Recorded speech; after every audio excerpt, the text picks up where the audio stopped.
इस दुनिया की सबसे दुर्लभता से, बड़ी मुश्किल से जो प्राप्त होती है वो वस्तु क्या है? तो कोई कहेगा जी पैसा बड़ा दुर्लभ है, क्योंकि इसके लिए बड़ी मेहनत करनी पड़ती है। आपको क्या पता, आप तो बैठ जाते हो व्यासपीठ पर, आगे पीछे लोग घूमते हैं। पैसा कैसे कमाया जाता है हमसे पूछो, मेहनत क्या होती है हमसे पूछो। पैसा दुर्लभ है, लक्ष्मी का आना दुर्लभ है। कोई कहेगा नहीं जी, एक अच्छा सुशील शांत प्रेम भरा परिवार मिलना बड़ा दुर्लभ है। सब परिवार में एकता हो, प्रेम हो, ये बड़ा दुर्लभ है। कोई कहेगा जी नहीं, एक अच्छी अर्धांगिनी का मिलना बड़ा दुर्लभ है। कोई कहेगा जी ये अच्छे आज्ञाकारी बेटे का मिलना दुर्लभ है। किंतु यही बात जब बाबा तुलसी से पूछी गई तो बाबा तुलसी ने कहा सबसे दुर्लभ संसार में क्या है? तो बाबा तुलसी कहते हैं संत समागम हरि कथा, तुलसी दुर्लभ दोए, सुत दारा और लक्ष्मी तो पापी के भी होए।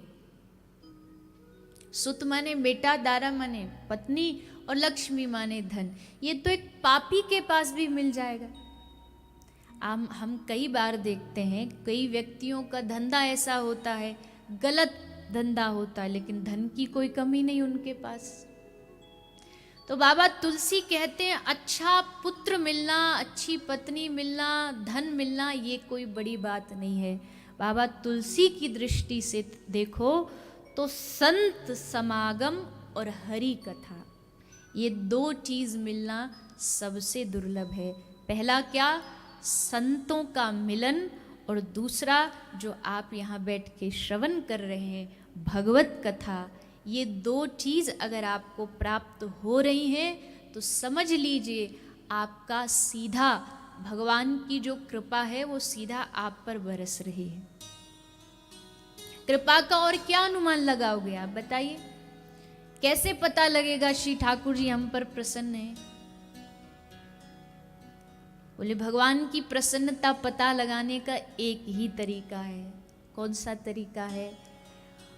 बोले हमें पता ही नहीं, कुछ करना ही नहीं पड़ा, और बस खबर आई कि हैदराबाद में कथा हो रही है, यजमान परिवार ने कथा कराई है और बस आने का अवसर मिल गया, यहाँ बैठे कथा श्रवण हो गई। ये क्या हुआ? ये हमारी और आपकी मेहनत से नहीं हुआ। इस गलत फहमी में कोई ना रहे कि हमने कोशिश करी, प्रयास बाद में हुआ। पहले मन में इच्छा जागी कि हम कथा कराएं या हम कथा सुनने जाएं, ये पहली कृपा है भगवान में। कोई है जो हमें पकड़ करके यहां तक लाया है कि चल तू कथा सुनने चल। नहीं तो आजकल का जीवन कहाँ 7 दिन छोड़िए 3 घंटे का समय। आज तो व्यक्ति को सत्संग में भी शॉर्टकट चाहिए, हर चीज तुरंत हो जाए, बस आज जाए कथा में और आज ही मुक्ति मिल जाए।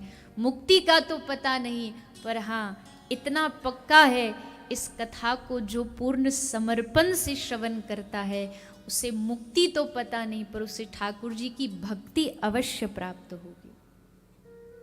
और कथा में आए भी वही जिसको भक्ति प्राप्त करनी। कथा में 2 तरह के श्रोता होते हैं, एक मुक्ति पाने वाले, स्वर्ग जाने वाले, और एक वो होते हैं जिनको न मुक्ति से मतलब न स्वर्ग से मतलब। वो कथा में इसलिए आते हैं क्योंकि उनको कथा में रस मिलता है, उनको श्रवण करने में रस मिलता है, और श्रवण ही सबका सार है। इसलिए गोपिकाएं कहती हैं, ब्रज गोपियां कहती हैं, श्रवण मंगलम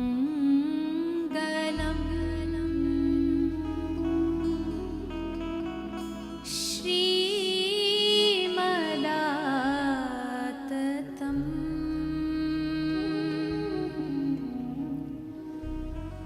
भुवि गृह्णन्ति ते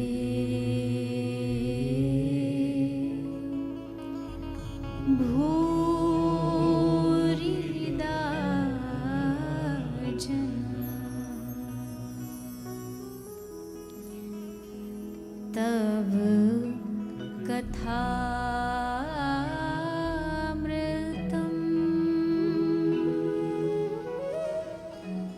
ताप्त जीवनम्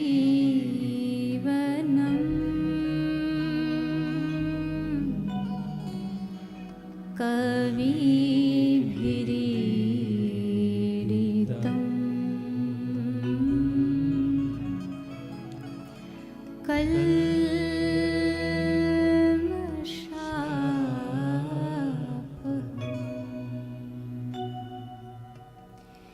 गोपियों ने इस बात को सिद्ध कर दिया कि केवल और केवल बस तुम प्रभु की कथा सुनो।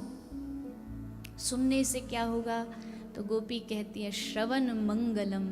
सुनने से सारे बिगड़े काम बन जाएंगे। बिगड़े काम मतलब जो जन्म जन्म की हमारी बिगड़ी है, जो श्री ठाकुर जी से हमारी दूरी है, वो सब काम अपने आप बन जाएंगे। हरि सो लगे रहो मेरे भाई, तेरी बनत बनत बन जाई। कबहू तो दीन दयाल के भनक पड़ेगी कान। जितना हम सत्संग श्रवण करेंगे उतना कभी तो ठाकुर जी के कान में जाए, कभी तो उनकी दृष्टि इस पंडाल पर पड़ेगी। आज वैसे ये कोई गिनती का विषय है नहीं, क्योंकि गणना करने से एक अभिमान मन में प्रकट हो जाता है कि हमने इतनी कथा की। पर फिर भी एक औषतल लगा लीजिए, 7 साल की आयु से कथा चलती आ रही है, गाते आ रहे हैं, तो मन में कभी कभी ये भी आता रहे, इतना कथा सुना दी, इतनी कथाएं गाई हैं, अभी तक ठाकुर जी कभी कोई कुछ हुआ ही नहीं। पर फिर मन में क्या आता है? नहीं, लगे रहो लगे रहो, लगे चलते रहो, उनकी शरण में बढ़ते रहो। एक दिन ऐसा आएगा, एक झटका, एक क्षण में ऐसा जीवन परिवर्तित होगा, कब हम उनकी ओर मुड़ जाएंगे हमें समझ ही नहीं आएगा। कई लोग हैं 100 200 कथा सुन ली, लेकिन आप उनका जीवन देखो, जीवन से लगता ही नहीं कि एक भी कथा इसने सुनी होगी, क्योंकि बस सुनते ही हैं, मानते कुछ नहीं।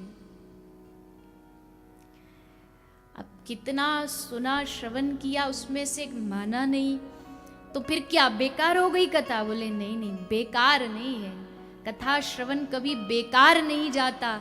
आज नहीं तो कल घटना घटेगी।